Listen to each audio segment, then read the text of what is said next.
Welcome. In front of me is an Oscal C20 Pro, and today I will show you how we can format your SD card. To get started, you'll want to open up your settings and in here navigate to Storage. Click on your SD card.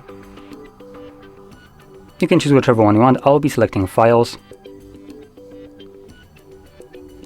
Next, click on the three dots and select Storage Settings and Format.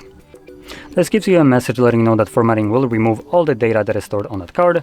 So I'm going to select Format SD card, and it will begin removing the data, which takes only a couple of seconds. As you can see, it's already finished, so we can click on Done, and that's it. The card is formatted and ready to be used once more. So with that being said, if you found this very helpful, don't forget to hit like, subscribe, and thanks for watching.